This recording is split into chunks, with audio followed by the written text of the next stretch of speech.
Jumpin' In on Manx Radio. With Howard and Chris Kane. Hello. Good evening. And welcome.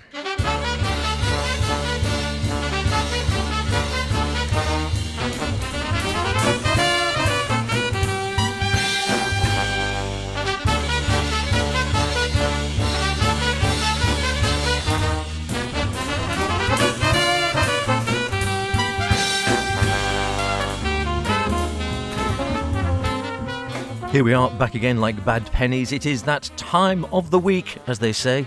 Not the month. And it is Friday evening. It is 9 o'clock. It is time for the best in modern and contemporary jazz in Jumpin' In with myself, H. And me, Chris. Yes, hello and welcome to this week's show. Sorry if you missed us last week, but the station was providing daily updates from the Guild. And what a magnificent showcase the Manx Competitive Music, Speech and Dance Festival, to give it its full name, is. And hopefully you managed to get along to see some of the island's best talent on show. Well, this year is shooting past at an alarming rate. Can you believe it's only a matter of weeks until TT? Seems like Christmas has only just gone. So, H, what's been getting you revved up this week, other than the inevitable roadworks, and obviously what feels it has popped into your postbag worthy of a spin? Well, celebrating the music of the great Mike Westbrook, who left us just recently at the grand old age of 90. He was still planning another gig at the time, it seems. A great and underrated British jazzer, of course. I dived back to the Monash sessions with Enrico Rava. Also been enjoying it. Walter Smith III. He's got a new one out, but this is actually going back to his In Commons. Great. And from me, well, we persist, we haunt, we like a squeeze of lime in it. And to start off, it's a bit of a special birthday, but not for an individual this time, but 50 or more musicians. The Metropole Orchestra is 80 years old, can you believe, and had a special concert to celebrate their new double album. Here's the title track, A Rack Attack.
Very nice indeed. A Rack Attack.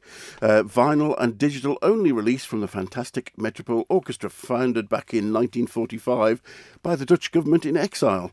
Not to politely revisit Beethoven, but to bring some joie de vivre to a country that had just come out of the end of the war, with music that was meant to connect people, to comfort them, and maybe even make them dance a little, they say. And that is what they're pretty much still doing today. The lavish double LP has 8 commissioned compositions by Maurice Kliphuis, who's the one we heard now, who's a horn player within the band, Vince Mendoza, Donny McCaslin, Miho Azama, who was directing the orchestra, Tineka Postuma, Mark Giuliano, Shai Maestro, and Louis Cole, under the direction of Miho, who has also got a new album of her own out. The piece was composed for the Dutch orchestra by the French horn player Maurice Kliphuis, and we heard a solo and ensemble contributions from Paul van der Veen on the soprano sax, and the percussionists Mark Giskool, Eddie Koopman, and drummer Martin van Yijk. The album is out now on V2 record label, and as it says, the orchestra varies from around about 50 and upwards. Be great to see them live. Certainly would, or any music live is always a great thing, isn't it? Marvellous, and we're looking forward to some great live music at the North Sea Jazz Festival. We've just been talking about it as we've been listening to the Metropole Orchestra there, as we're going for the first time this year. Wonderful. Now, I'm sure many of you will have seen or heard of the recent death of the great Mike Westbrook at the age of 90. Not a bad innings, as our dad would have said. And I can do no better than quote a little bit from one of the obituaries, I think, on the Jazz UK site, where they quote themselves from Richard Cook and Brian Morton on the Penguin Guide to Jazz on CD, who say, "It's tempting to suggest that were Mike Westbrook American or German rather than English, his career might have been garlanded with the kind of praise it so conspicuously deserves. Britain's neglect of one of its most distinguished composers amounts to a national disgrace." They were very good with that, and great words from Richard Cook and Brian Morton. In Britain, we're great at not celebrating some of our wonderful jazz players. Stan Tracy, always sort of floating under the radar a little bit, despite the fact he was the grandfather of British jazz for so many years. Michael Garrick, another one, undersung for so many years, and, well, the list could probably go on if you wanted to feel too downhearted about it. As it is, lots of fantastic albums you can still listen to enjoy the music, not least some of the great releases he brought out in the 1960s on the Derham label. Celebration release, Marching Song, Love Songs, and later on Metropolis. And I thought we'd dip into Celebration, featuring John Sermon, of course, on the saxes, and this is called Image.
Westbrook concert band of 1967, featuring a who's who of British jazzers.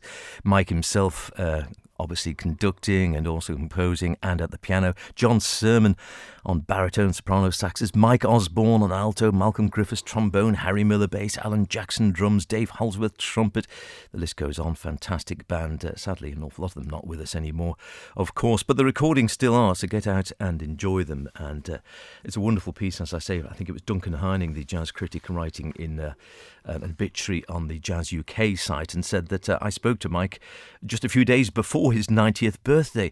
Westy proposed to celebrate with a rehearsal for a new composition that involved finding a way of celebrating and sounding some ancient church bells that local bassist and sculptor Marcus Vergeth was seeking to preserve. He was excited to find out what the music would sound like and discover whether he had realised his idea for the composition. The rehearsal was to be followed with afternoon tea and the musicians and maybe one or two friends. I don't know whether that composition ever actually came about. One suspects not, as I think he died shortly afterwards. But yeah, I love the fact that he was composing and still excited about new sounds and thinking about stuff right up to the end of his life. That's the way to live life, isn't it? Also, I listened to a little bit of Metropolis, which they played in the obituary piece, or a great feature piece on Jazz Record Request a week or so back. And my goodness, that's a great album as well. I'll have to dig that one out and have a listen.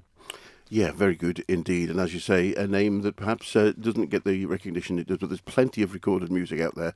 And I'm sure, like the legacy of Kenny Wheeler, where new music is still being found and recorded, and indeed people who aren't mentioned enough, like John Taylor, Gordon Beck perhaps, Neil Ardley, who's just celebrated the 50th anniversary of Kaleidoscope of Rainbows, a great many British jazz special people to go out and examine their recorded legacies. Next up from me, a piano trio who I don't know personally. It's a new trio from James Fernando, a young pianist who was tipped as one to watch a few years ago. Philly 3 is James's 6th album, but the first one with the trio, and perhaps the most mature in terms of both composition and the integration of the band as a unit. From it, here's Persistence.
Very nice indeed. Persistence from Philly 3, the new trio album from James Fernando. Philadelphia-based Fernando is a Berklee College graduate and formed the trio in 2023 when asked to fill an open performance slot at the Kennedy Center and given only 3 days' notice to come up with something. So the Philly 3 came about, with James on piano, Dan McCain on bass and Kyan Williams on drums. And the self-titled Philly 3, this unit's debut album, is available now on Spring Garden Records. Terrific stuff. You are listening to Jumpin' In with Chris and myself, H. And this is Walter Smith III and In Common.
From the first In Common album released on Whirlwind Records in 2018. That was Ace. And we were just saying as we were listening to that, the one time, and we've mentioned this before, the one time I've seen Walter Smith III live, he was very disappointing. It might have been jet-lagged, I don't know, but he just... It was also very early in the morning on a Sunday. Under-delivered, whichever way you looked at it. And yet the albums I've always really enjoyed. And like I said, I think there's 2 or 3 In Common out now, and he's just brought out Twio, his other sort of group. I think they've just brought out another album quite recently. Their second one is now Twio 2. I haven't heard that. We'll try and feature that in the next few weeks. But took that one off the shelf the other day just for something to listen to. I was in that sort of mood and really, really enjoyed it. Reminded me how much I enjoy this band. Walter on the tenor sax, Matthew Stevens guitar, Joel Ross vibes, Harish Raghavan on double bass, and Marcus Gilmore at the drums. Yes, we'll undoubtedly feature Twio 2, and it has a great lineup of Walter Smith III with Joe Sanders and Hendrik Scott, and also guesting Branford Marsalis and Ron Carter. We'll look forward to that to come a bit later on. Next up from me, a new release from the prodigious saxophonist Chris Potter, and his 6th release on the Edition label. It seems like yesterday when his first one came out, but this one, Alive with Ghosts Today, and from it, here's Sister Annie.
Sister Annie, taken from Chris Potter's new release on Edition Records, Alive with Ghosts Today, inspired by the story of the abolitionist John Brown. Potter, widely regarded as one of the most influential composers and jazz soloists of his generation, traces Brown's 1859 raid on Harper's Ferry, a moment that exposed contradictions and violence and ideals at the heart of America. And to do this, he put together an ensemble that was built to sound like a small-town band, he says, with limited resources but deep character. And he had the pick of the bunch. Bill Frisell on guitar, Ray Moore on clarinet, Zekiere El Mahahubu on trombone, Sarah Caswell on violin, Burmis Travis on bass, Nate Smith at the drums, and of course Chris Potter plays sax and both tenor and soprano. Alive with Ghosts Today is, funny enough, out today. Very appropriate. Great. What was that trumpeter's name again? Very fine. Never heard of him. I can't say it twice. No. Enrico Rava, I can pronounce him. He's 86 years old, as far as I'm aware, still playing. I haven't seen him actually sort of touring or whatever, so whether he's just recording or whether he's stopped, I don't know. But, I mean, again, so much music out. Such an amazing player. We have met him once or twice, though never got to interview him, sadly, and I doubt we will now. But, my goodness, he's had such an amazing career. And as I say, as far as I know, he is still active. We can double check on that, but in the meantime I was having a flip through the other day and I thought, gosh, I haven't heard this one for a while. The Monash Sessions, recorded at Monash University, featuring Robert Burke, Paul Grabowski, another tricky one, Mirko Garini and Stephen Magnuson. And I thought, I haven't had this on the turntable for ages. Dug it out, and as per with most Enrico albums, really enjoyed it. Let's hear Autobiografie.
now we're going to play a piece that I think would be a very good theme song for a television show, but it isn't. It's nothing. 1, 2,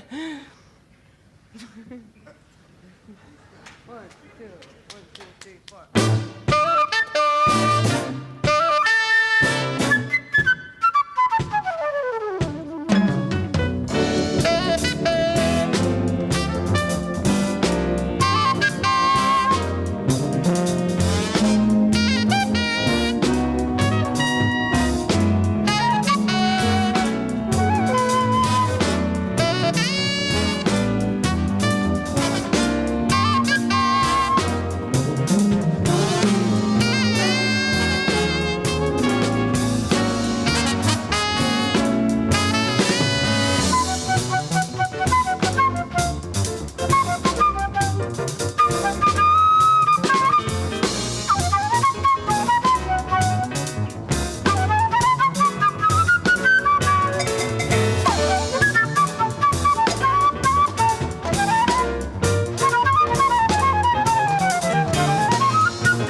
little bit of joyful noise from Carla Bley, live in Hamburg in 1984, just been re-released recently. Great stuff. Gary Vallanti howling away on trombone in places as per. A wink in every bar, as it suggests. But yeah, I've been enjoying that one, thanks to our friends at Crossover Media. Michael Mantler on trumpet as well there, by the way. And Carla herself, of course, on organ. Before that, the wonderful Enrico Rava Let's see if he is still active. I'd love to see him again if he still Well, was. he is. He was playing at Doodle Jazz Festival there you just 3 weeks ago. There we go. He is still going. That's great. I haven't seen an album from him for a while, I don't think. No, And he actually started on the trombone playing Dixieland. And it was only when he heard Miles, he swapped to the trumpet. And he's 86. I love him. And the fact that album was recorded over 2 days, taking the Italian approach to music, relaxed, but with intensity. Well, that's just about it for this week's show. We'll be back in a couple of weeks with a special edition celebrating the 100th birthday of one of the most influential composers and trumpet players of all time. We'll leave you to work out who. But for now, we're going to leave you with a track from the debut release Here and Now from guitarist and composer Alessandro Iacchini and his quintet featuring Logan Richardson on sax, Domenico Senna on keys, Guido Scarpallo on bass, and Luca Gallo on the drums, and Alessandro on guitar, with something that we could all use round about now, a gin and tonic. Until next time. Yeah, I'll have the gin and tonic a bit early. See you later.